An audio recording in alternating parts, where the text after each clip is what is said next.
Okey, sekarang kita sambung pula kepada keadaan jirim air. Okey, perubahan keadaan jirim air, dia berlaku akibat penyerapan dan pembebasan haba daripada persekitaran. Okey, topik ni awak dah belajar masa awak tingkatan 1. Okey, saya harap awak ingat. Kalau tak ingat, kita refresh balik. Okey, ada 3 keadaan jirim iaitu pepejal, cecair dan gas.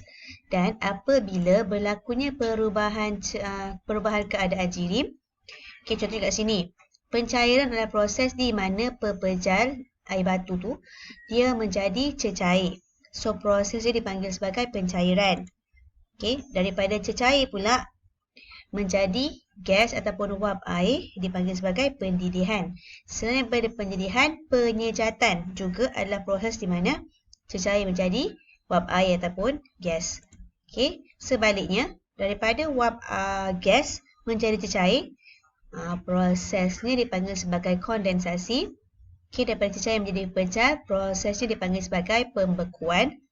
Dan proses di mana pepejal terus menjadi gas ataupun proses di mana gas menjadi pepejal semula dipanggil sebagai pemejaluapan. Okey, dan perubahan-perubahan ini adalah melibatkan sama ada haba diserap ataupun dibebaskan. Okey, so kat sini mengenai takat didih dan takat beku air. Takat merujuk kepada suhu. Okey, so takat beku adalah di mana suhu di mana air membeku membentuk ais. Okey, so berapa suhu di mana air membentuk ais? 0 darjah Celsius. Okey, dan takat didih pula adalah suhu di mana air mendidih menjadi wap air. Maka suhu tu adalah 100 darjah Celsius. Okey, so apa yang berlaku sebenarnya semasa pendidihan air? Haba diserap. Okey, so cecair menyerap haba dan apabila cecair menyerap haba, suhu pun semakin meningkat.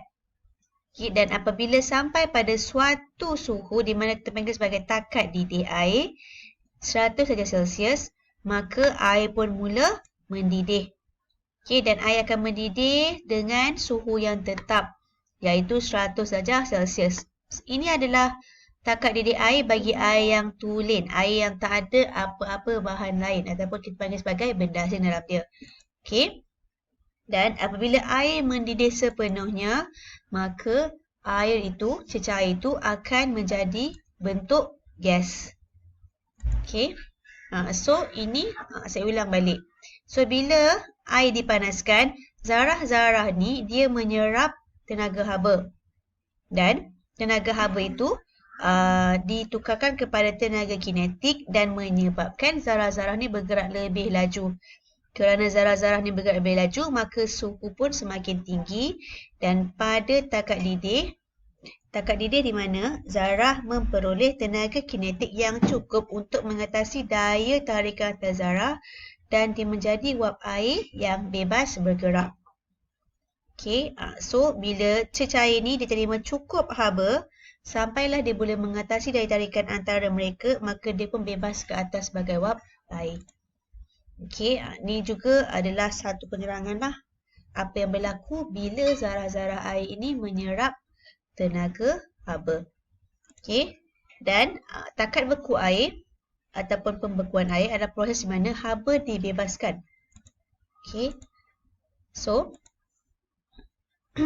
cecair itu membebaskan haba, maka suhu dia pun semakin turun. Okey, dan air akan mula terbentuk. Ais akan mula terbentuk apabila suhu mencapai 0 darjah Celsius. Okey, dan air akan sepenuhnya membeku. Okey, di sepanjang 0 darjah Celsius ni, dan dia akan membentuk pepejalah ais yang awak nampak tu. Okey, so ini adalah reverse daripada proses pendidihan air. Pendidihan air akan menyerap haba, tapi pembekuan air melibatkan pembebasan haba oleh zarah-zarah cecair. Okey, so takat beku dan takat lebur air adalah sama iaitu 0 darjah Celsius. Okey, so kat sini apabila air tu menyejuk, maksudnya mata ais tu, okay, zarah-zarah ni dia kehilangan tenaga kinetik sebab dia bebaskan tenaga. Dan bila dia kehilangan tenaga, maka dia pun bergerak dengan lebih perlahan. Maka suhu pun turun dan pada takat beku, suhu di mana 0 darjah Celsius, zarah-zarah semakin rapat dan akhirnya dia tak boleh bergerak bebas kerana dia dah membentuk pepejal. Okey. Okey, kita pergi kepada kesan bendasing ke atas ciri-ciri fizikal air. Okey, bendasing ataupun benda yang asing selain daripada molekul air itu sendiri. Okey, macam awak tahu, air yang tulen dia tak ada warna, tak ada rasa, tak ada bau. Okey, takat didih dia adalah 100 darjah Celsius, takat beku adalah 0 darjah Celsius.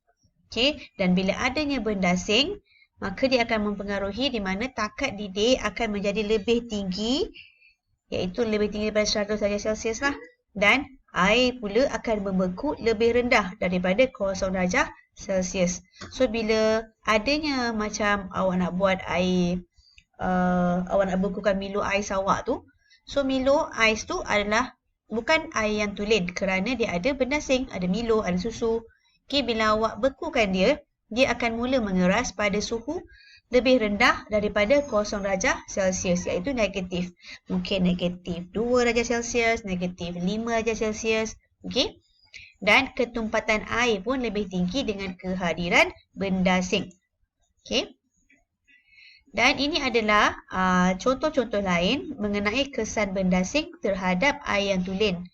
So, air yang tulen tak mempunyai rasa, tapi air gula, di mana gula ni adalah bendasingnya, okay, akan rasa manis. Okay, bendasing juga akan mempengaruhi atau merubah bau, warna. Okay, di mana kalau macam awak tahulah tadi saya sebutkan macam Milo ais, maka air awak tu adalah bau Milo awak, bau coklat. Okay, berwarna coklat. Okay, ketumpatan. Air tulen kurang tumpat berbanding dengan air laut. Sebab air laut ada banyak garam-garam mineral. Okay, kekonduksian elektrik. Air yang tulen, dia adalah konduksi haba yang lemah. Tetapi bila kita campurkan dengan sedikit asid sulfurik, maka air itu dah boleh mengkonduksikan elektrik dengan lebih baik. Okay, kita akan tengok ini dekat bahagian kita nak pecahkan molekul air itu kepada elemen-elemen yang membentuknya dalam proses elektrolisis. Okay, itu adalah topik seterusnya. Okay, macam saya sebut tadi, takat beku dan takat didih air juga akan berubah kerana kehadiran bendasing. Okay. Okay, itu sahaja. Kita akan sambung mengenai komposisi air pada pelajaran seterusnya.